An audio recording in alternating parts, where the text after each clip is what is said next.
ایک شمون نام کے بزرگ تھے، بنی اسرائیل سے تعلق تھا، بڑی عبادت کرتے تھے، 1000 سال عبادت فرمائی، ساری رات نفل پڑھتے، سارا دن روزہ رکھتے، اور پھر روزہ رکھ کے تو کافروں سے جہاد کرتے، ساری زندگی جہاد میں گزاری، جس جنگ میں گئے اللہ نے فتح عطا فرمائی۔ یہ ذرا سوچئے کہ جس کا تذکرہ میرے نبی پاک فرما رہے ہیں وہ کتنا بڑا آدمی ہو۔ ولی اگرچہ بنی اسرائیل کے تھے لیکن اتنا زبردست ان کا جہاد کرنے کا طریقہ تھا، بڑا جہاد کیا، بڑی انہوں نے، کافر بڑے پریشان تھے کہ بندہ قابو نہیں آتا، بڑی دور تک بات گئی، بڑی جد و جہد کی، لیکن حضرت شمون علیہ الرحمہ بنی اسرائیل کے ولی تھے، قابو نہ آئے، آخر ان کی بیوی کو خریدا۔ اور یہ ایک تو مثالیں امیریوں کی آ گئی ہیں، خامد بھی بکتے ہیں، یاد رکھ، بھائی بھی بکتے ہیں، اللہ ماشاءاللہ جب کوئی بکنے پہ آتا ہے تو پھر وہ اپنے معیار کو قائم نہیں رکھتا، پھر لوگ گر جاتے ہیں معیار سے۔ بیوی کو خریدا، کہنے لگے تو نے اس کے ساتھ رہ کے کیا وقت گزارا ہے؟ کہنے لگی کوئی سکھ نہیں پایا، ایک وقت روٹی ایک وقت کی بھوک، درویشی کا درس دیتا ہے، کچھ بھی نہیں ملا۔ حضرت شمون علیہ الرحمہ کی بیوی جب خریدی گئی، کہنے لگے جب یہ چونکہ یہ کم سوتے ہیں اور جتنی دیر سوتے ہیں گہری نیند سوتے ہیں، جب گہری نیند سو جائے تو رسیوں کے ساتھ جکڑ دینا۔ امام غزالی علیہ الرحمہ نے اس کو لکھا ہے، رسیوں کے ساتھ جکڑ دیا بی بی نے۔ حضرت شمون اٹھے نہ تو اپنے آپ کو رسیوں سے بندھا ہوا دیکھا، اللہ اکبر کہا، جب اللہ اکبر کہا تو ساری رسیاں ٹوٹ گئی۔ بیوی سے کہنے لگے تو نے کیوں باندھا؟ اس نے پھر دھوکہ دیا، کہنے لگی ہر جنگ میں لوگ آ کے بتاتے تھے تیرا خامد بڑا دلیر ہے، میں نے کہا میں بھی دیکھوں کتنا دلیر ہے۔ سارے آئے، ایک نیا رنگ، ایک نیا روح، ایک نیا طریقہ، تو میں نے تو آزمایا ہے، اور یہ تو چھوٹی چھوٹی رسیاں تھی۔ آپ فرمانے لگے چلو ٹھیک ہے، اگر تو نے آزمایا ہے تو پھر دیکھ بھی لیا ہے۔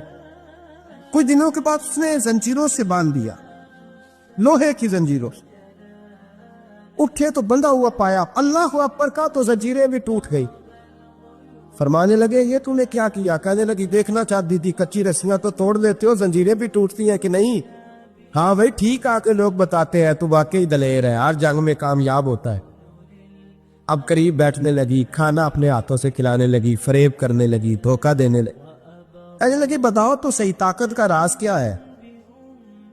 مومن نرم دل ہوتا ہے، ایک دفعہ کوئی مسکرا کے پاس آتا ہے تو سمجھتا ہے کہ شاید یہ میرا خیر خواہ ہے، اس لیے مومن دھوکے کھاتے ہیں، دھوکے دیتے نہیں۔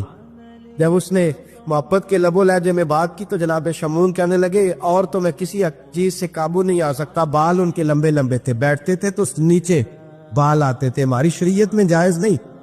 نبی پاک صلی اللہ علیہ وسلم نے زلف کانوں تک کی اجازت دی ہے، کندھوں تک کی اجازت ہے، کندھوں سے نیچے بال آئے تو حرام لکھا ہے اعلیٰ حضرت، کندھوں سے نیچے جائز نہیں۔ ان کے بال بڑے لمبے تھے، بیٹھتے تھے تو نیچے دب جاتے۔ حضرت شمون کہنے لگے مجھے دنیا کی تو کوئی طاقت نہیں باندھ سکتی، ہاں میرے بالوں سے مجھے باندھ دیا جائے تو پھر نہیں میں اٹھ سکتا۔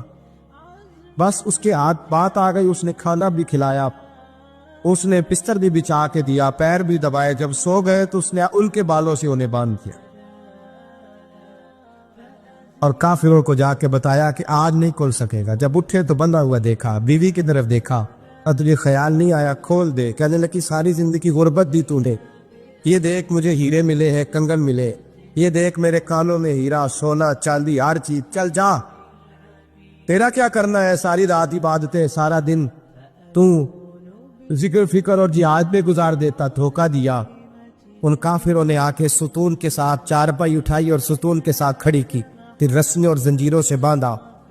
اللہ کے ولی کا سب سے پہلے ناک کاٹا، پھر تلوار کے ساتھ کان کاٹے، پھر آنکھیں نکالی۔ جب زبان کاٹنے لگے تو انہوں نے اللہ کو آواز دی، کہا میرے مولا میں کوئی لاوارث ہوں کہ کوئی مجھے دھوکہ دے اور اس انداز میں قتل کر جائے؟ مولا میں دھوکے کھاتا رہا، میں کوئی لاوارث تو نہیں؟ جب یہ دعا فرمائی تو پھر بجلی چمکی، پھر اللہ کا قہر برسا۔ امام غزالی فرماتے ہیں وہ کافر جو آئے تھے وہ جلے، اس طرح جلے کہ ان کی ہوا بھی اڑ گئی۔ آپ کو بی بی دوڑی آئی اور پیروں میں بیٹھی، کہنے لگی بخش دو۔ آپ فرمانے لگے ساری زندگی میں تیرے دھوکے کھاتا رہا، اب اللہ کی لاٹھی چلنے لگی ہے، اس کی آواز نہیں ہوتی، ابو خدا کے حوالے ہے،